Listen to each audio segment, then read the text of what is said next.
Amém. A Bíblia diz tudo, né? Aquele que crer, né, será possível. Se crer, verás a glória de Deus. Jeremias 17:7. Bendito é o homem que confia no Senhor, cuja esperança é o Senhor. Amém. Glória a Deus. Todos nós somos crentes, né? Fiel a Deus. Hoje eu chorei, sabe, pastor Adeli? A hora que eu vi aquela tragédia de televisão, eu falei, meu Deus, o que eu estou fazendo como crente? O que eu tenho pregado para o povo? 243 pessoas mortas. O que um evangelista está fazendo, dormindo a manhã inteira? Um pastor, um presbítero, um diácono, um crente. E a chegada nossa lá no céu. Oxe de canta labás. É misericórdia de nós, Jesus. Dentro das quatro paredes, eu sou bom, eu sou fulano de tal. Pessoas morrendo à nossa beira. Pessoas indo para o inferno, ao nosso vizinho. Às vezes a gente ainda criticando o irmão que está fazendo. É misericórdia do teu povo, Jesus. Não deixe Itaporanga ser como Sodoma e Gomorra. Não deixe o Brasil ser como Sodoma e Gomorra. Moisés chegou ali, não achou um fiel, não achou um justo. Várias vezes que ele desceu ali, Senhor, tem misericórdia, deixa eu voltar lá. Vamos levantar a cabeça como crente, irmão. Partir para o Anã, né, partir para Jaraguá, partir para o estado. Sair de dentro das quatro paredes e dizer, Senhor, eis-me aqui.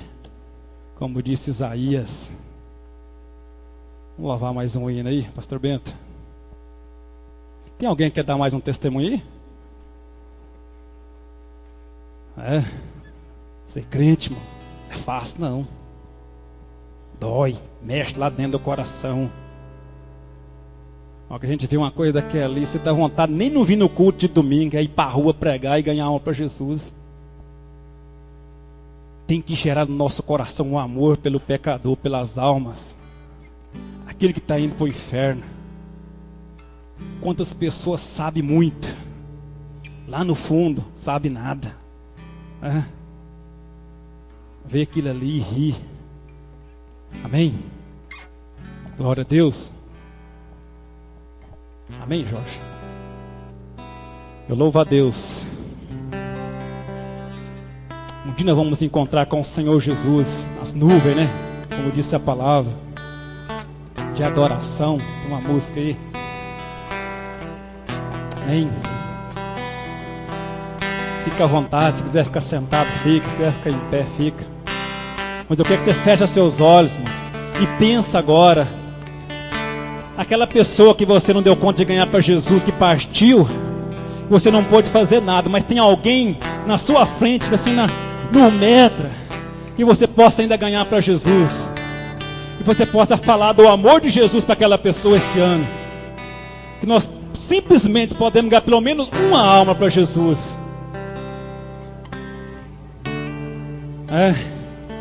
A gente vê, irmão, o diabo está ganhando. Muitas vezes, irmão, o diabo está ganhando. Vamos fechar os nossos olhos e dizer para Deus, Senhor, eu quero ganhar uma alma esse ano para Jesus. Uma só. Eu quero ganhar esse ano, Deus. Fecha seus olhos, curva sua cabeça. Com sinceridade, irmão. Não banaliza as coisas de Deus, não.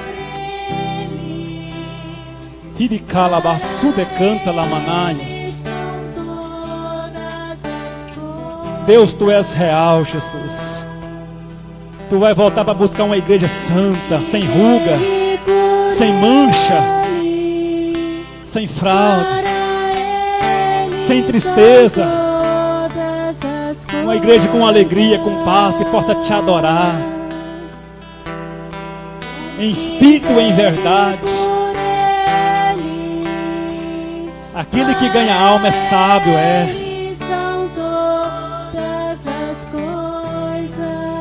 Deus disse para Noé: entra na arca, tu e a tua família. Tem sido justo diante de mim.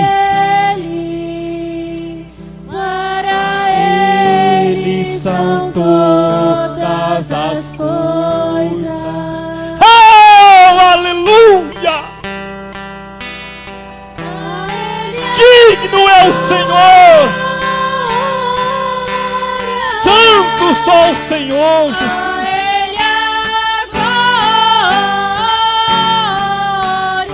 O Senhor que foi para a cruz, é o Senhor que ressuscitou, é o Senhor que está à destra do Pai, que reina. O de Calamalamanaias, Ricanchomi Alabás.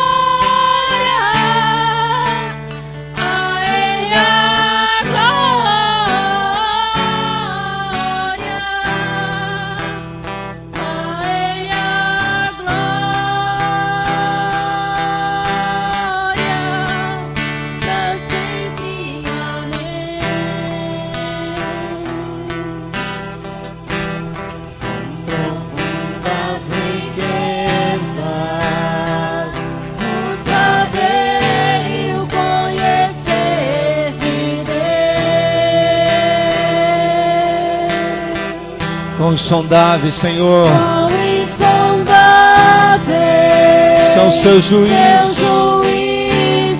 e seus caminhos. Aleluias.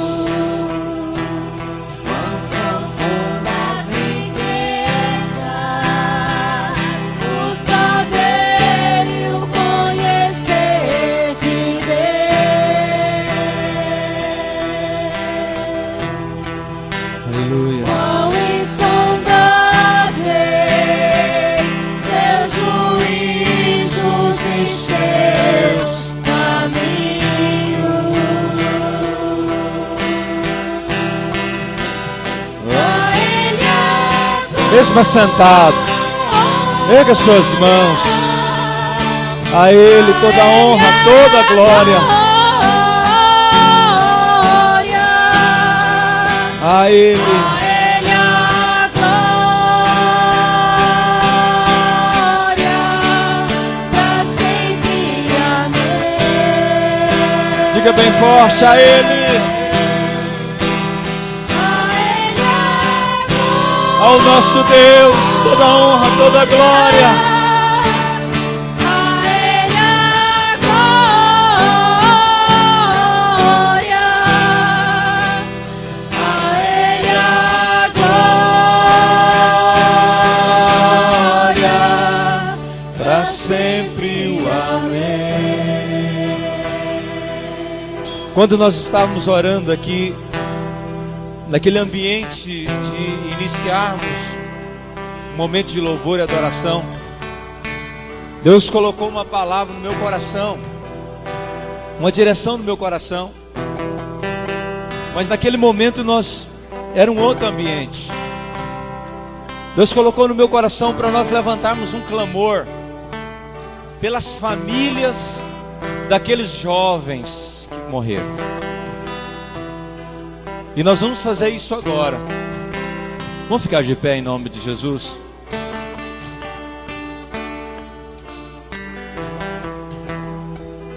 Quantos jovens e adolescentes nós temos aqui? Levante a mão. Os jovens e adolescentes, faz assim com a mão.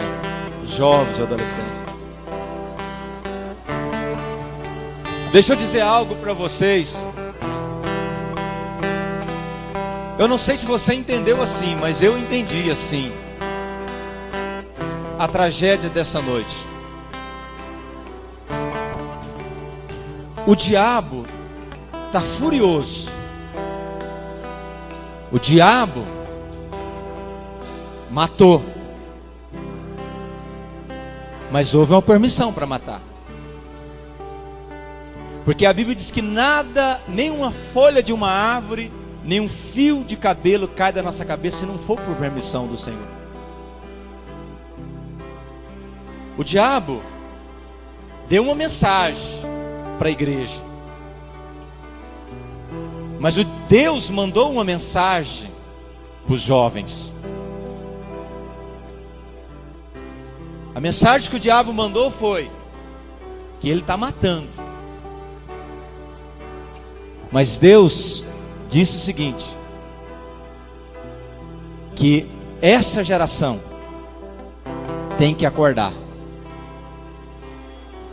Deus está mandando os jovens acordarem. Por causa de uma noite de show, uma noite de prazer, uma noite de curiosidade, mais de 200 jovens perderam a vida. O diabo não vai alisar, mas Deus, Ele tem as suas mãos atadas, porque quem dá a legalidade de proteção somos nós. Quando a gente entra debaixo da cobertura de Deus, quando a gente busca a presença de Deus, nós estamos protegidos. Mas quando nós estamos lá no mundo, quando nós estamos servindo aos desejos de Satanás, quando nós estamos fora da presença de Deus, o diabo tem legalidade de tocar. Tem. Seja crente ou não seja crente, nós estamos fora da cobertura de Deus. Cobertura espiritual é como um guarda-chuva em dias de chuva. Quando você está debaixo da proteção de Deus, quando você busca a proteção de Deus, você pode andar na chuva, que você está o quê? Protegido. Mas, quando nós não estamos debaixo da cobertura espiritual, quando nós não estamos andando debaixo da cobertura do Senhor, não foi isso que aconteceu com o filho pródigo? Agora eu pergunto, quantos pródigos não tinha naquela noite ali? Quantos? A mensagem do diabo eu vejo claramente, de que ele não está brincando. E a mensagem que Deus está dizendo é: geração, acorda. Jovens, levanta. O diabo hoje tem se levantado de todas as formas, tem entretido a vida dos jovens de todas as formas. Eles têm perdido o prazer pelas coisas de Deus. Aquilo que era careta, os ritmos que era careta há um tempo atrás para os jovens, hoje é moda. Hoje é moda.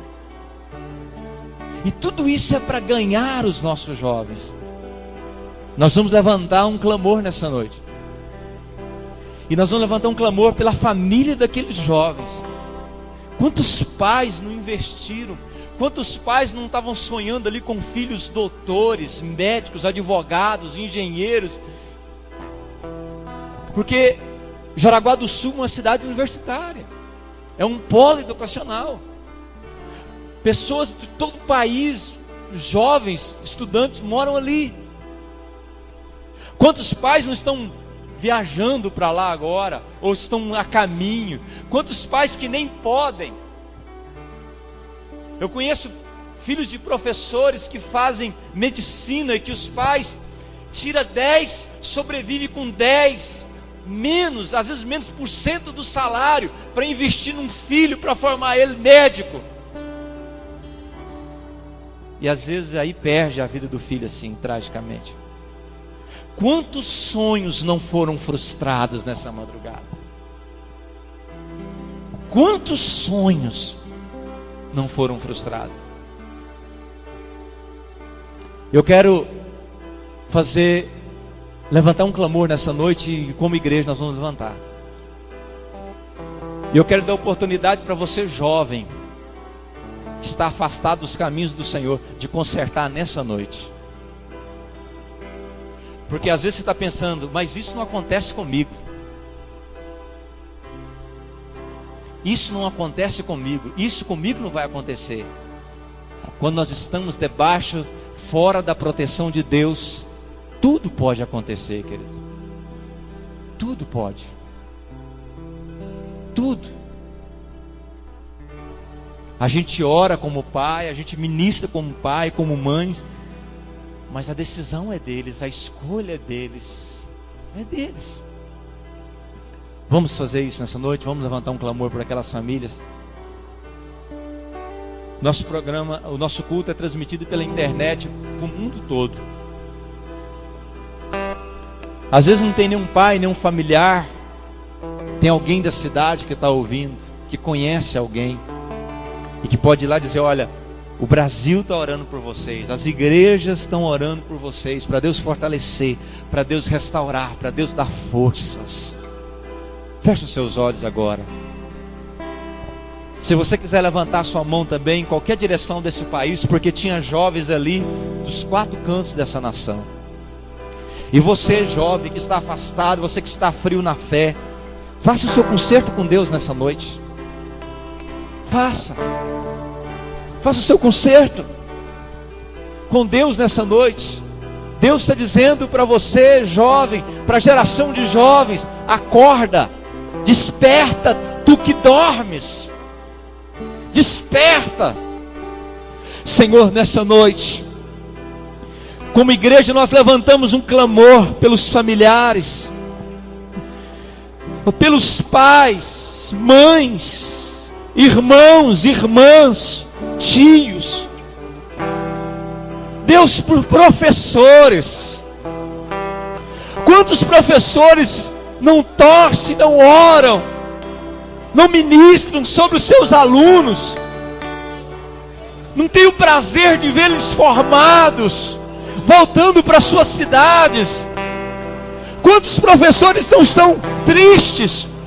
Quantos colégios, ó Deus, não vai iniciar o ano letivo com uma faixa de luto na porta? Quantas cidades, ó Deus, nessa nação? Meu Deus, nós levantamos um clamor por essas famílias. Sustenta, Senhor. Não deixa que o desespero, não deixa que a depressão, Senhor, se instale. Não permita, Senhor, que os sonhos acabem, Senhor. Senhor, é muito claro para nós como igreja aquilo que aconteceu, Senhor, mesmo não conhecendo ninguém, mas conhecendo as estratégias de Satanás, conhecendo o inimigo que nós temos, o inimigo da igreja. Oh meu Deus, quantos desviados não estavam ali, quantas pessoas afastadas, e até crentes, oh Deus, decidiram naquela noite ir num show, se afastar por uma noite, oh Deus, e tiveram um encontro com a morte. Senhor, quantos naquele banheiro desesperado clamaram pelo socorro do Senhor? Quantos, oh Deus, eu creio, oh Deus, que até se arrependeram, Senhor, mas quantos que não conheciam o Senhor naquela noite morreram ali sufocados, queimados, oh Deus. Oh meu Deus, o desespero que foi naquele lugar. Pai, traga temor no coração dos nossos jovens. Traga temor no coração dos nossos jovens. Senhor, quebra, Senhor, as gravadoras do nosso país. As gravadoras que têm levantado cantores, que têm arrastado multidões. Traga falência sobre essas gravadoras. Traga falência sobre as boates, sobre os empresários das boates. Traga falência, quebradeira, desespero. Eu libero uma palavra no mundo espiritual dessa nação de derrota financeira sobre os empresários das boates, das casas noturnas, das gravadoras que promovem música, que tem arrastado os nossos jovens. Oh, tcharabaxere, cantalabaxerias. Pai, ouça o nosso clamor como igreja nessa noite. Ouça o nosso clamor nessa noite. Ouça, Senhor, como igreja. Pai, o que levou aqueles quase 250 jovens, aqueles milhares de jovens daquela boate, o que atraiu o coração deles, tem milhões sendo atraídos nesse momento, Senhor, nessa nação. Dá um basta, Senhor. Dá um basta, Senhor. Em o nome de Jesus. Em o nome de Jesus. Toda a igreja que concorda, que levantou esse clamor pela família, que concorda que tem que haver um basta contra a obra do diabo, aplauda o Senhor. Em nome de Jesus. Em nome de Jesus.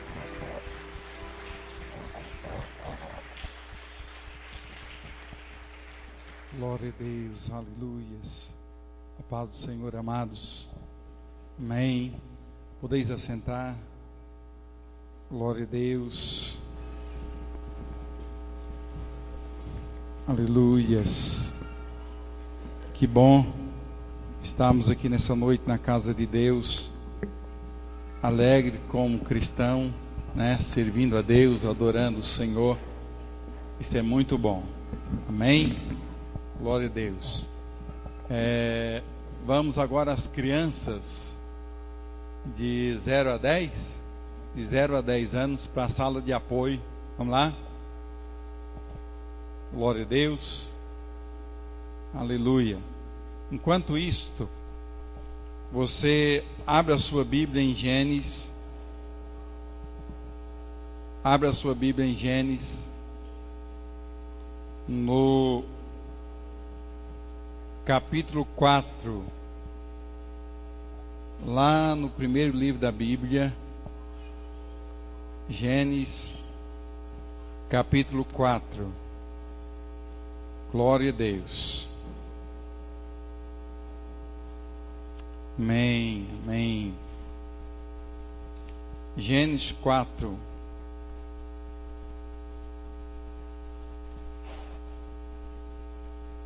Aleluias. Eu quero, nesta noite, ler simplesmente um versículo desse texto com os irmãos, para nós meditarmos um pouco. Este ano é um ano de avanço, um ano de crescimento da igreja. Já estamos aí há 2 anos, organiza uma coisa daqui, tira uma de lá, põe outra para lá. E agora nós precisamos avançar, precisamos crescer, precisamos ir. E eu quero falar um pouco com a igreja nesta noite sobre isto. Glória a Deus. Gênesis capítulo 4, versículo 9, está escrito assim: E disse o Senhor a Caim: Onde está o teu irmão? E ele disse: Não sei, sou eu guardador do meu irmão? Amém? Só isso aqui. Onde está o teu irmão? Amados, nos dias em que nós temos vivido, a igreja ela precisa voltar para a verdadeira prática do cristianismo. A igreja ela precisa preocupar com quem está lá fora. Eu tenho sempre dito que, na maioria das vezes, nós gastamos mais para fazer os crentes de hoje permanecer na igreja do que investimos em evangelismo. Na maioria das vezes, as nossas programações, elas têm sido voltada para os crentes. E com isto, os crentes têm sido abastecidos, têm engordado, têm ficado bem nutridos. E quando a gente come muito, e olha que a igreja de hoje, é gostoso estar na igreja, é gostoso ouvir a palavra, porque na época que eu converti, a gente ia na igreja porque o obreiro sabia expulsar demônios. Aí você achava bonito, e os demônios gritar, xingar, rasgar a roupa de obreiro. Muita gente ia na igreja por causa do espetáculo, né? Ia na igreja porque via alguma coisa acontecer, ou porque tinha uma promessa de bênção. Hoje a gente vê a igreja um pouco mais preocupada em estar reunidos para estudar a palavra. Muitas pessoas viajando em muitos lugares do mundo para buscar conhecimento da palavra. Isto é muito bom. É muito bom ter conhecimento. Isso significa que aquilo que a igreja está passando hoje é muito gostoso para comer. É muito gostoso para alimentar daquilo que a igreja está pregando. Irmãos, olha para mim. Não quero ninguém de cabeça baixa nessa noite. Olha para mim. Eu tenho uma palavra para a igreja nesta noite. Eu não quero que você fique aí namorando, não quero que você fique lendo a Bíblia agora. Presta atenção no que eu tenho que dizer. Eu estou aqui como profeta de Deus nesta noite. Então me ouça em nome de Jesus. Não deixe o seu tempo passar. Não perca essa meia hora, esses 40 minutos que você ainda tem na igreja hoje. Deixa Deus falar com você. Entra no mover de Deus. Então eu ia dizendo que hoje é muito gostoso estar na igreja, porque cada dia que você reúne na igreja, você sai edificado. Eu confesso para você que eu não tenho medo neste momento de dizer, eu vou sentar e passar o microfone para qualquer obreiro da igreja, e ele vai trazer uma palavra e vai edificar a igreja. Isso significa que é isso que eu quero que você entenda nesta noite. Isso significa que a igreja está pronta. Significa que a igreja está preparada. Significa que nós, como crentes, se Jesus voltar, nós temos conhecimento suficiente para irmos para o céu. Mas esse conhecimento todo que a igreja tem deixado a igreja com os pés pesados. Tem deixado a igreja obesa. E a igreja, na maioria das vezes, ela não tem se levantado. Ela está feliz, ela está alegre. Até eu ia falar sobre alegria. Ali, o texto está aqui. Ó. Larguei de lado, porque Deus me trouxe essa palavra. É uma palavra revelada de Deus para você. Entendeu? Uma palavra revelada de Deus para você. Então, amados, estar alegre é muito bom. Viver na comunhão do salvo é muito bom. Mas a pergunta nesta noite é: onde está o teu irmão? A pergunta para a igreja salva, para a igreja eleita, para a igreja escolhida, a pergunta para a igreja que está sendo ataviada para o encontro do noivo nesta noite é: onde está o teu irmão? Se Deus perguntar para você nessa noite, onde está o seu vizinho? Onde está o seu filho? Onde está o seu pai, a sua mãe? Onde está o seu primo, a sua sogra, o seu sogro? Onde está? Se Deus perguntar para você nessa noite, onde está o bêbado? Onde está o cachaceiro, o drogado? Onde está o afeminado? Onde está a prostituta? Onde está o adúltero? O que você diria para o Senhor nessa noite? Você diria, Deus está lá no boteco bebendo cachaça, está lá nos pontos de crack se drogando, está nos prostíbulos se prostituindo, eles estão caídos lá na sarjeta, mas eu estou aqui adorando o Senhor. Amados, nós como igreja, nós precisamos nos conscientizarmos que Deus não tem um outro meio de alcançar o perdido, de alcançar o pecador, se não for por intermédio de nós. Deus não vai mandar anjos na casa de ninguém para pregar, embora um dia os anjos quiseram fazer isso. Eles chegaram e disseram, Senhor, manda nós lá, que nós vamos resolver esse problema, nós vamos converter quem tem que ser convertido, vamos destruir quem tem que ser destruído, vamos resolver o problema da humanidade. Mas Deus disse, olha, essa incumbência, essa missão foi dada aos homens. Esta responsabilidade foi dada à igreja do Senhor Jesus. Muitas vezes, irmãos, nós fazemos de conta que não estamos vendo as coisas acontecerem. Estamos cheios do Espírito Santo, estamos profetizando para os crentes, estamos falando em língua, estamos brigando entre nós, e as almas estão indo para o inferno. Você acha isso pouco? Muitas vezes nós reunimos e comemos tanto, estamos tão pesados com aquilo que nós estamos alimentando, estamos tão gordos, que nós não temos disposição de levantarmos e irmos pregar para alguém, anunciar a palavra para alguém, falar para alguém que ele está indo para o caminho da destruição, para o caminho da perdição. A gente muitas vezes encara esse mundo de forma normal. Ah, o mundo é assim mesmo, isso tinha que acontecer. Não é assim, amados. A igreja, ela não pode entrar no conformismo. Eu fiz uma pergunta esse dia para trás na reunião de obreiros, e eu perguntei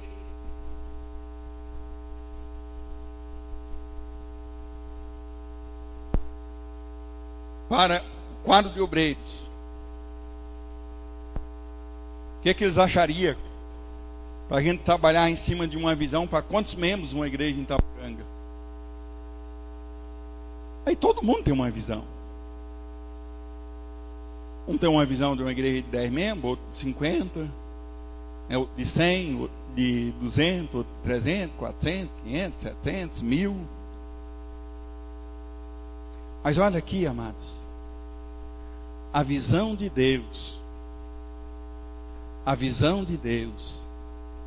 é que onde estiver uma porta aberta, falando do amor de Deus, que ali é glorificado o Senhor, a visão de Deus é que a sua casa esteja cheia. Então, se tiver um grande templo, a visão de Deus é que esse grande templo esteja cheio. Se for pequeno, Deus só vai mandar pequeno também. Mas a visão da igreja, ela precisa estar voltada para os perdidos. Eu disse para o Odevar o mês passado, eu digo, Odevar, nós temos uma cláusula lá no estatuto da igreja, fala a respeito de uma taxa para investimento de igrejas, para apoio neste aspecto, e a partir deste mês nós vamos tirar essa taxa do caixa da igreja, porque nós não queremos dizer, olha, não vamos fazer porque não temos. Vamos ter sim, se nós nos organizarmos. Se organizarmos, vamos ter. Deus nos dá os meios, juntamente com os meios vem a unção, vem o poder, vem a graça. Agora, amados, Deus fez essa pergunta para Caim: onde está o teu irmão? Senhor, o que eu tenho a ver com isso? Não tem responsabilidade nenhuma, não sou o tutor dele, não sou o guardador da vida dele. Que responsabilidade eu tenho com ele? A igreja dos nossos dias muitas vezes tem agido da mesma forma que Caim agiu. O que eu tenho com aquela pessoa? A vida é dele, ele faz da vida dele o que ele quiser. Não, irmão, você está enganado. A Bíblia diz, em Ezequiel 3,18, que se nós vermos o ímpio perecendo, sendo destruído, andando de passo largo para o seu caminho, se nós não formos lá, se nós não avisarmos o ímpio, para que ele se arrependa, para que ele volte, para que ele conserte a sua vida, a Bíblia diz que Deus vai requerer das nossas mãos o sangue desse ímpio. Olha aqui para mim. Você não quer chegar lá no céu com sangue de pecadores na mão, quer?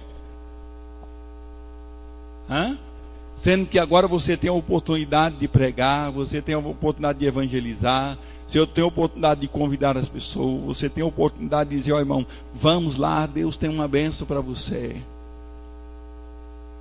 Mas se não o fizermos, a Bíblia diz que Deus vai requerer de nós. Irmãos, às vezes a gente chega diante da igreja e tenta passar o que Deus quer fazer, a forma que Deus quer usar a igreja. E às vezes a igreja endurece o coração.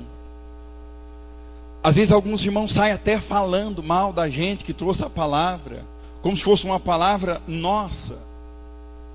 Às vezes eles saem até pegando alguns irmãos e torcendo aquilo que a gente falou, para que o irmão não entre naquilo que Deus está querendo fazer.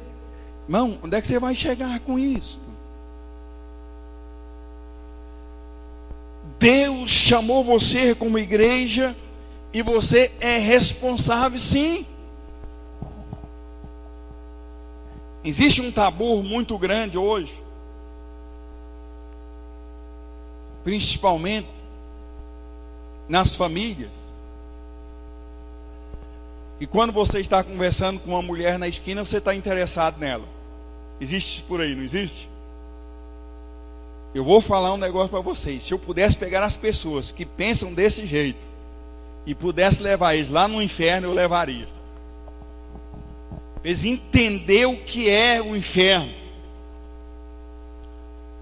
Porque a gente, como obreiro, às vezes você não prega para determinadas pessoas que você vê que precisam e eles estão abertas para o evangelho, porque você quer zelar do seu nome. Às vezes você não anuncia, não. Se eu estiver falando com essa mulher aqui, alguém passar e eu estiver falando com ela, vai dizer isso, vai dizer mais aquilo outro.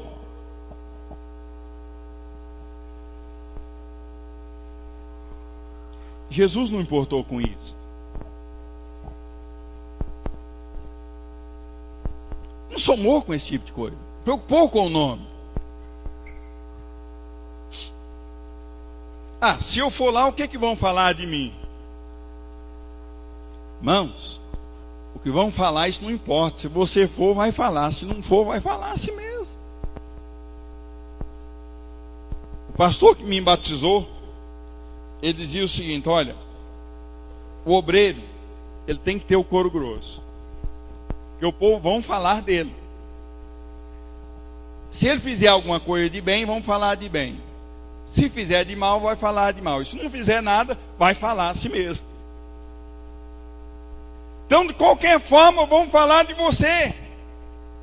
E nós precisamos ter essa concepção que é nossa responsabilidade ir onde este povo está caído e mostrar para eles o caminho.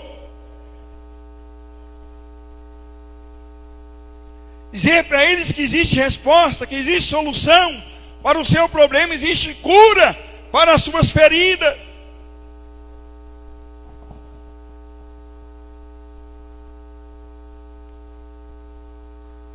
Se não despertarmos, nós vamos ficar a vida inteira dentro da igreja, jogando a culpa nos outros, dizendo que não estamos fazendo a obra por causa dos outros.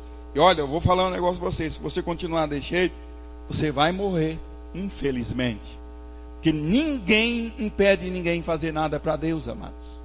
Ninguém. Ninguém impede nada. Aleluias. No início do meu ministério, poucas pessoas acreditavam no meu ministério. Poucas pessoas. O povo olhava para mim assim, primeiro baiano. Falava mais atrapalhado do que o que eu falo hoje. Chegava na frente da igreja e não tinha muito papo. Né? Eu era bem mais seco do que eu sou hoje. Não vai dar nada isso aí.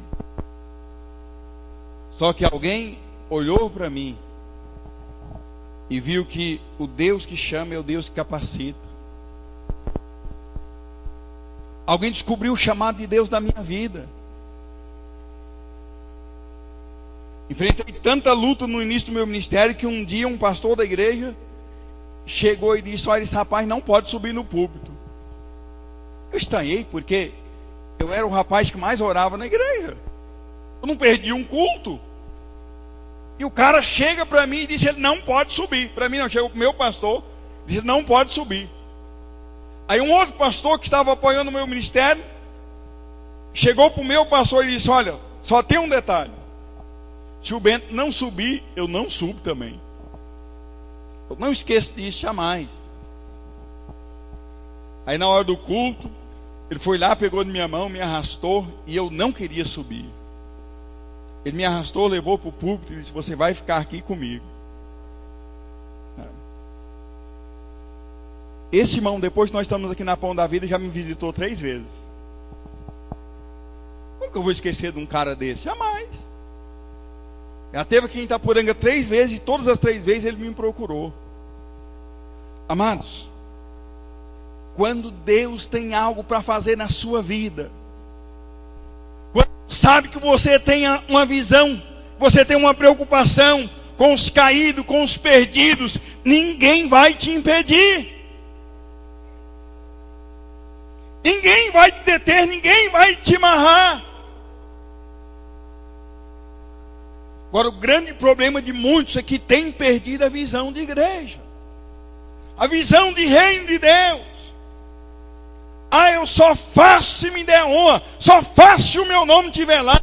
Irmãos, para com isso, amados. Para com isso. Quantas igrejas eu abri, e no dia da inauguração, acabou que chegou lá, falou que foi outro que tinha abrido. Inauguração do templo. Quantas?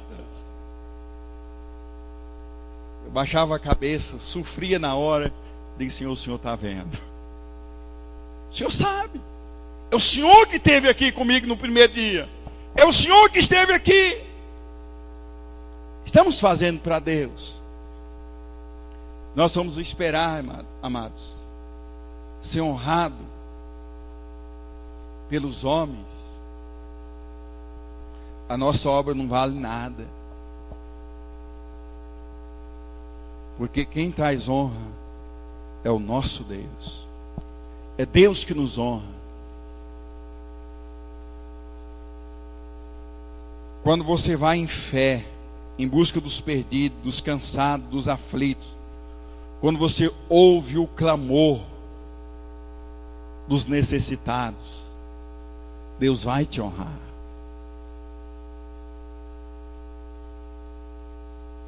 Se nessa noite o Senhor perguntar para você: onde está o teu irmão? O que você diria? O que você responderia para ele? Se Deus perguntar nessa noite: onde está o seu filho? O que você responderia? Onde está a sua esposa? Quantos irmãos têm matado o ministério das esposas? Irmão, toma posição. Deus vai cobrar isso uma hora de você. Às vezes você não quer fazer, você não quer colocar a vida na obra de Deus. A irmã quer fazer e você tem amarrado, você tem impedido. Deus vai perguntar: onde está o ministério da tua esposa?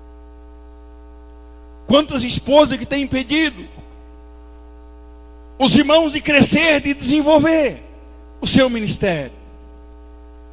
Deus vai perguntar isso a você. Foi feito com o ministério do seu esposo. Mas a grande responsabilidade é individual.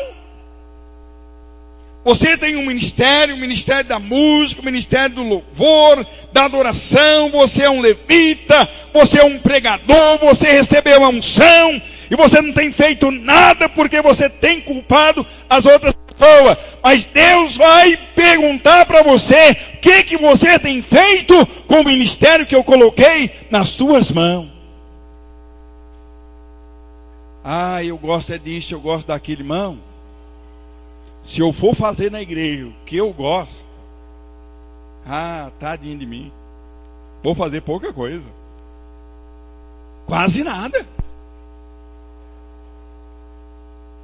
Você acha que tudo que eu faço na igreja eu faço porque eu gosto? Não, eu faço porque eu tenho a concepção de que Deus me chamou para fazer. Eu tenho que fazer, e como disse o apóstolo Paulo: ai de mim se não pregar o evangelho, ai de mim se não anunciar.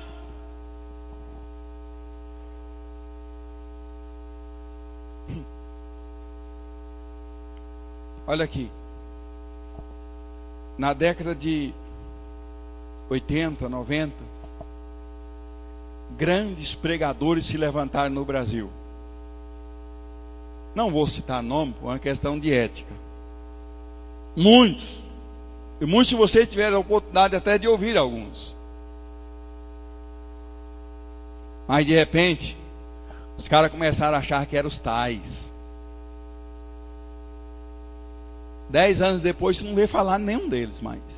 Sumiram todo mundo. Às vezes nem na internet que dá notícia de todo mundo hoje, você não acha os caras. Por quê? Porque Deus trouxe uma unção ministerial, e quando o cara começou a ser usado por Deus, o cara começou a trazer a glória para si. Eu vou lá pregar. Vai, irmão, vou. Quanto? 5.000 por noite. Oi, irmão, vamos fazer uma campanha sobre... Vamos. Quantos membros tem lá? Tem só 100. Irmão, vamos deixar para outra oportunidade?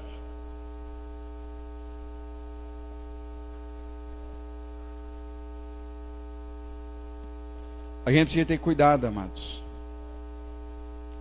Deus levanta, mas quando Deus nos levanta, é porque Ele tem algo para ser realizado através das nossas vidas. E a missão suprema da igreja é transmitir o evangelho aos caídos. Você, como crente, você está satisfeito, está alegre, está feliz? Então transmite essa alegria.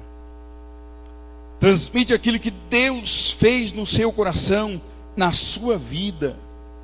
Faça isso. Faça com amor, faça com alegria, faça com determinação, faça isso com ousadia. Porque quando Deus perguntar: onde está o Zé? Vai dizer: Senhor, eu preguei para o Zé. Onde está o Tonho?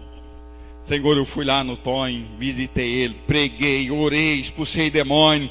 Eu fiz um trabalho de evangelismo, de acompanhamento na vida dele. Eu estive lá. Amados, é tempo da igreja despertar. Eu ministrava para os obreiros na quarta-feira. Infelizmente não estava todo mundo, apesar de eu ter convocado todos os obreiros da igreja. Sei que alguns estavam viajando, mas quem não estava viajando perdeu e desobedeceu. Entrou tudo, né? Vamos lá. Mas eu ministrava e dizia: irmãos, aquilo que você faz e você não tem fé para fazer, você está pecando. Você não acredita no que você está fazendo, então não adianta fazer. Você tem que injetar fé naquilo que você está fazendo. Se você não crê naquilo que você está fazendo, quem vai crer por você? Ninguém, ué. Você não crê, ué. Como é que você vai adquirir adeptos? Esse foi o principal ponto que nós tratamos aqui na reunião de obreiros. Você tem que fazer a obra de Deus crendo que Deus está na sua vida. Não importa quanto tempo você vai levar para edificar aquilo que você está fazendo, mas Deus está lá. Que importa quanto tempo você vai levar para ganhar uma alma para Jesus. O que importa é que você não vai perder o foco. E às vezes, amados, você ganha uma alma, e essa alma vai fazer diferença. Você vai ganhar o cara, a pessoa que realmente vai fazer diferença na sua vida. Eu contei para vocês há pouco tempo atrás. Eu chegava em Uruana para pegar o melhor, estava vindo de Anápolis. E cansado, depois de 3 dias de campanha em Anápolis, tinha que passar por Uruana, pregar no 4º dia, depois vir embora. E de Anápolis para Uruana, eu vinha dirigindo e eu pensava, eu vou parar com isso. Não dá para continuar fazendo isso. Estou cansado. Só que quando eu chego em Uruana, que eu vejo uma irmã que eu tinha ganhado para Jesus, o Espírito de Deus ministrou no meu coração e ele disse: como você quer parar? Olha um fruto aí de 14 anos atrás. Era uma irmã na igreja ali, conhecida por irmã negra. Como parar? Aí mesmo assim, eu fui pregar naquela noite, assumi o púlpito da igreja para ministrar, com o corpo cansado.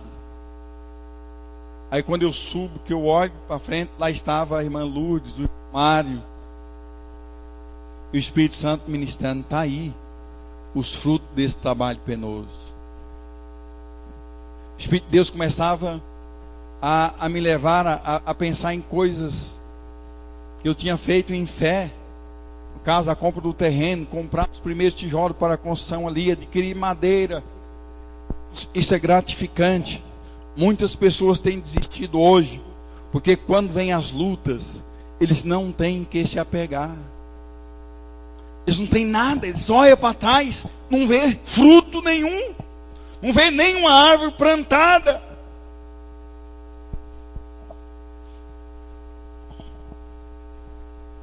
Quando eu comprei a minha chácara, meses depois eu encontrei um rapaz e ele disse: eu morei lá naquela chácara 5 anos. Eu disse: você não está falando verdade não, né? Não, morei lá 5 anos. Mas que jeito? Primeiro, lá não tem casa. E aí você morou lá? Não, você pode ver que lá no fundo tinha um barracãozinho de pau a pique, não existe mais, mas eu morei lá 5 anos. Ele disse: rapaz, você morou lá 5 anos, não deixou um pé de abacate plantado? Não deixou um pé de limão, um pé de laranja, não deixou uma bananeira plantada? Não, mas eu morei lá. Eu disse: não tem raça seu lá não. Mesmo assim, amados, é muitos crentes. Fica na igreja o tempo todo, às vezes não produz fruto, ele não planta nada.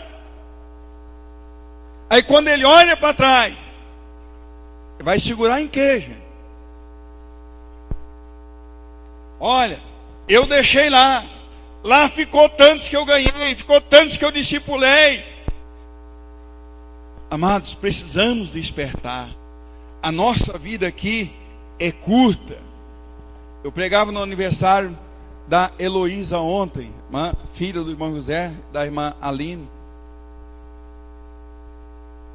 E eu dizia: olha, a oração de Moisés aqui no Salmo 90, foi Moisés que escreveu o Salmo 90 mesmo, amém? Fiquei sozinho. Todo mundo acha que o Salmo é de Davi, né? Mas tem Salmo de muita gente lá dentro. E o Salmo 90 foi Moisés que escreveu. Aí eu falava a respeito da oração de Moisés. Ele disse: Senhor, ensina-nos a contar os nossos dias para que alcançamos coração sábio. E antes ele disse: olha, a vida do homem aqui na terra é 70 anos, quando muito 80, e aí já é com enfado, já é com cansaço. Não, você como crente está pensando que você vai viver a vida inteira aqui? Usa o seu potencial. Usa a sua força, usa a sua energia, usa as suas habilidades, as suas capacidades para influenciar este mundo com a unção do Espírito Santo de Deus. Porque o tempo passa para todos. Deus dá a cada um tempo igual, mas o tempo passa.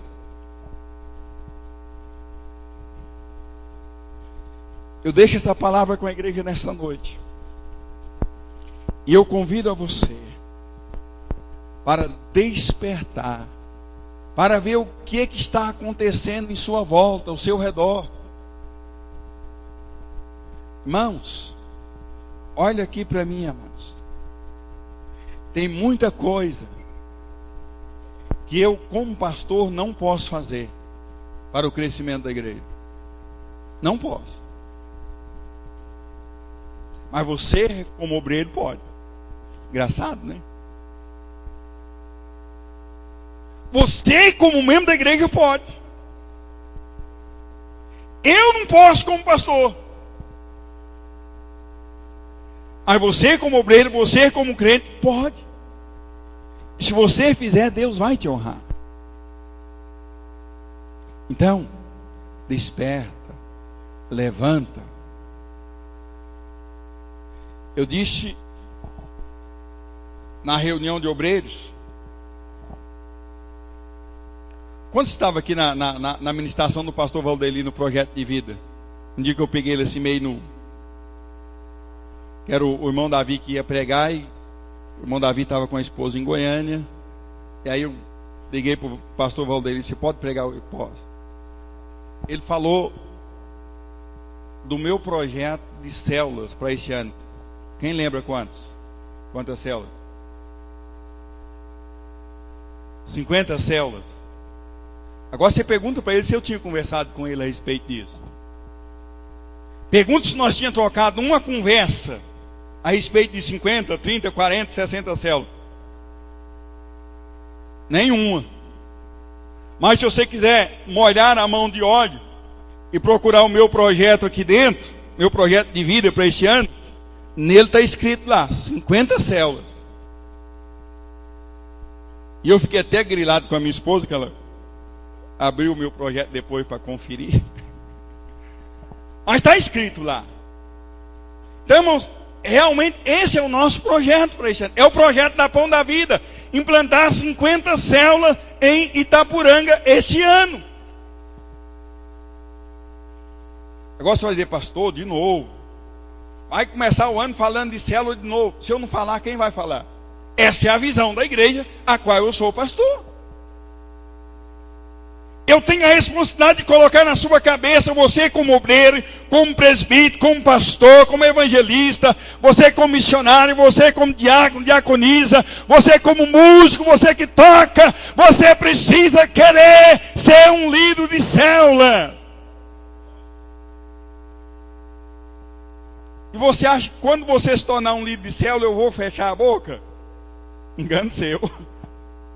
Aí que eu vou falar, aí que eu vou te dar, vem, irmão, eu estava certo, deu certo, funcionou. Esse irmão aqui que outrora não queria liderar a célula, hoje ele já tem 25 células debaixo da sua cobertura.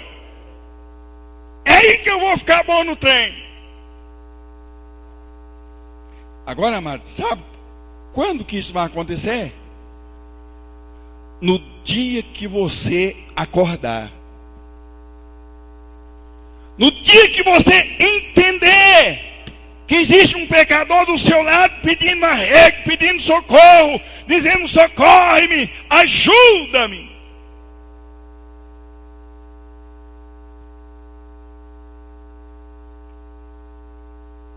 Eu já ouvi muitas pessoas dizendo, mas a gente convida o povo para vir na igreja, o povo não vem.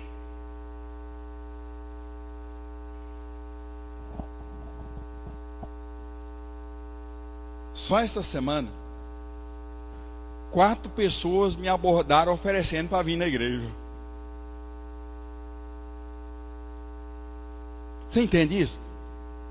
E às vezes as pessoas dizem que estão convidando e o povo não quer vir. E o povo me abordando na rua. Ó, eu vou lá na igreja, eu quero ir lá, eu preciso ir lá.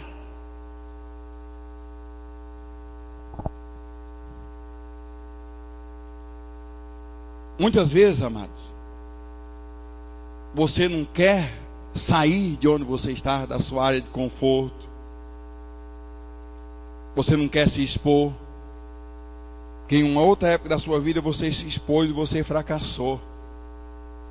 E você está sentado em cima do seu fracasso.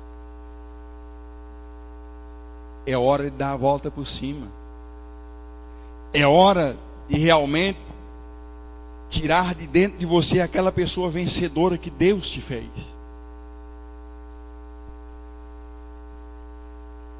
É hora de você dizer, olha, aquele fracasso que me aconteceu lá serviu simplesmente para me fortalecer, para trazer edificação na minha vida.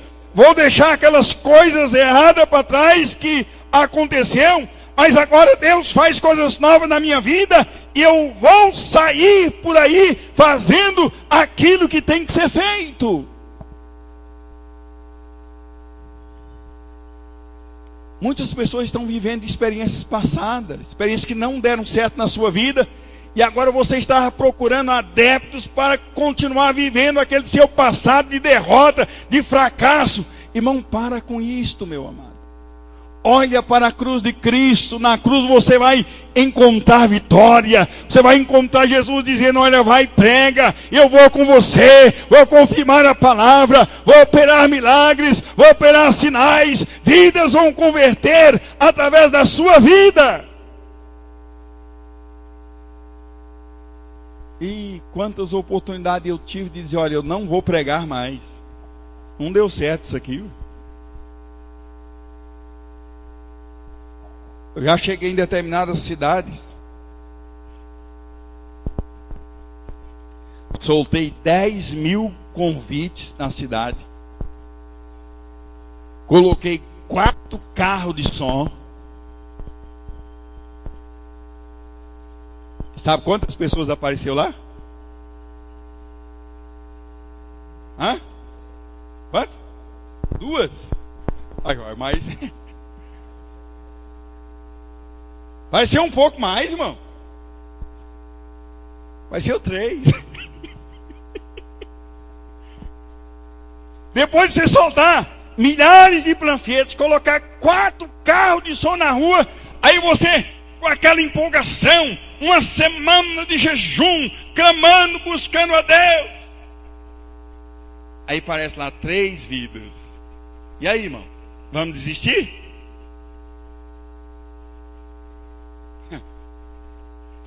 Olha aqui para mim. Um dos fatores que nós precisamos entender é que às vezes quando a gente entra numa região, você não conhece o mundo espiritual daquela região que você está trabalhando. Você não sabe quem está por trás, quem é a autoridade espiritual naquela região. E às vezes você orou, mas você não confrontou verdadeiramente quem precisava ser confrontado.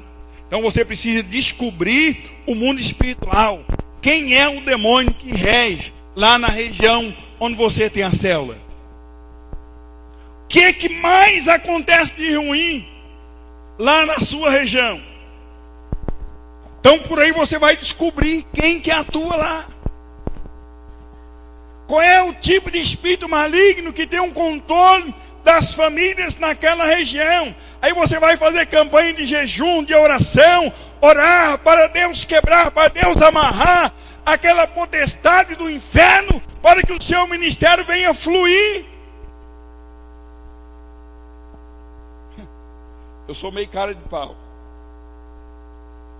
Eu cheguei em Uruaçu para abrir uma igreja. Aluguei um salão que cabia 150 pessoas. Aí sabe quantas cadeiras eu coloquei no salão na primeira noite? Hã? Quem sabe? 30. Eu não tinha nenhuma, como é que eu ia colocar 30? Bom, né? Convidar o povo para ir para a igreja sem ter lugar para sentar.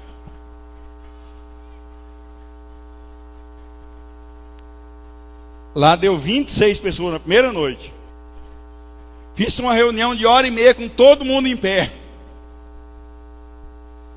Aí no outro dia deu 5. Aí 3 irmãs que eram de perto lá, cada um levou uma cadeira de sua casa. E eu fiquei 30 dias fazendo essas reuniões todos os dias. O povo chegava, não tinha cadeira, eu não tinha dinheiro para comprar, não tinha gente para pedir oferta. Aí um dia, eu joguei uma campanha, marquei uma campanha, e fiz o seguinte. Eu estava morando no barracão de uma senhora perto da igreja, e ela tinha uma prateleira lá com 5 tábuas. Eu digo, a senhora podia me dar essa prateleira que está aqui, ó, no canto aí jogada. O que você quer fazer com isso, meu filho? A minha igreja não tem nenhum banco. Eu vou pegar essas 5 tábuas e vou fazer 5 bancos. Bom, as tábuas para fazer os assentos eu tinha, e as pernas. Fui na construção ao lado, eu digo, moço, me empresta uns tijolos desse aqui. Isso foi em Uruaçu. Se vocês verem a estrutura da quadrangular lá, hoje você inspira com a estrutura que a igreja tem na região. Foi aberto desse jeito. Aí fui lá na construção, peguei o tijolo do cara, coloquei as pilhas de tijolo de um lado, do outro. E quando eu coloquei as 5 tábuas lá, dava para 40 pessoas sentar.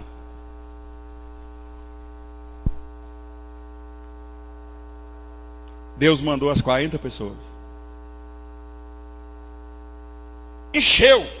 Primeiro dia que eu coloquei as tábuas, encheu. Eu empolguei com a coisa.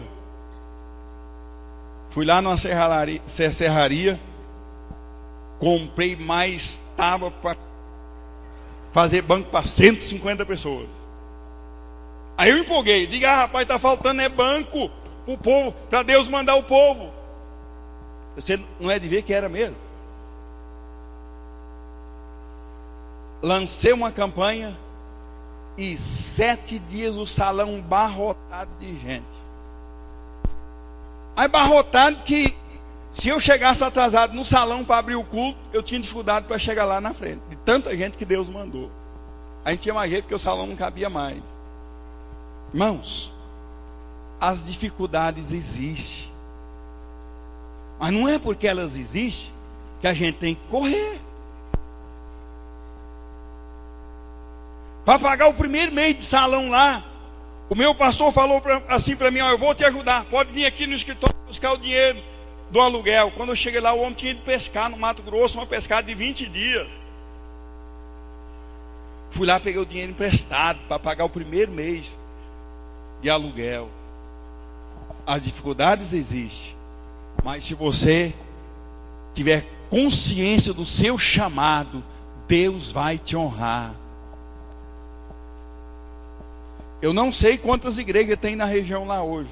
A última vez que eu fiquei sabendo, tinha 16 igrejas e mais de 50 pastores na região. O trabalho começado desse jeito, o diabo dizendo, olha, eu vou te impedir, acabou. Vai dar a ninguém. Entendeu? Mas quando você levanta, quando você tem consciência que você está aqui para fazer, Deus te honra em nome de Jesus. Ponha-se de pé. Nós estamos começando o ano, as células estão retomando. Irmão, vai para a sua célula como guerreiro, vai para a sua célula como soldado valente, vai pensando firme, vai determinado, vai na certeza de que Deus está no controle, que o Senhor vai te usar, que Ele vai te abençoar. Vai na certeza de que a boa mão de Deus está sobre a sua vida para te usar de uma forma poderosa em o nome do Senhor Jesus. Para nós orarmos, pergunta para esse irmão que está do seu lado e diga, irmão, onde está o teu irmão?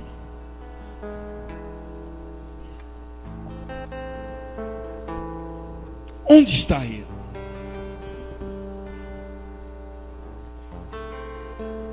Coloque a mão sobre o seu coração nesta hora. Clame a Deus, diga, Senhor, me usa.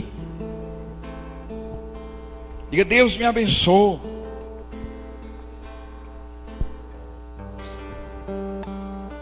Você tem fé?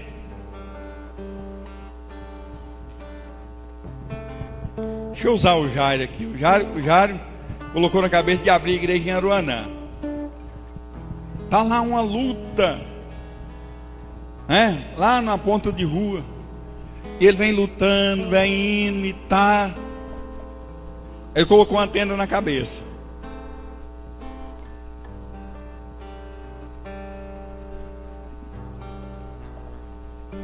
Aí sabe o que ele fez? Desculpa, eu vou ser sincero.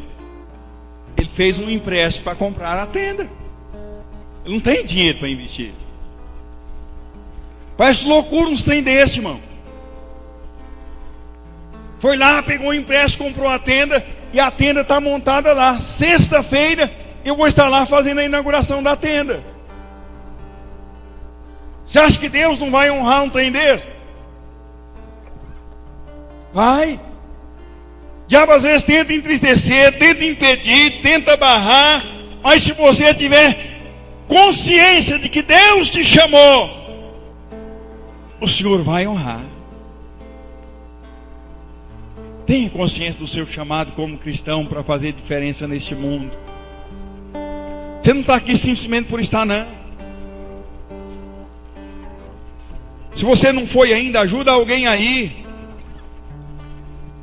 Aleluia. Ore por alguém. Faça alguma coisa. Oh, aleluia. Altíssimo e soberano Deus, Criador dos céus e da terra. Oh Deus, em nome de Jesus, Pai, eu coloco nessa noite, Senhor, a minha vida nas tuas mãos. Ó Deus, na tua presença, Senhor. Peço a ti, ó Deus, amplia a minha visão evangelística. Ó Deus, traz sobre a minha vida uma nova unção, uma nova graça. Senhor amado, em o nome de Jesus, meu Pai, abre os céus nesta hora, Deus, e desperta a tua igreja. Desperta os teus eleitos, os teus escolhidos. Meu Deus e meu Pai, vem trazer sobre a vida desta igreja, ó Deus, uma unção missionária, ó Deus, uma unção de evangelização,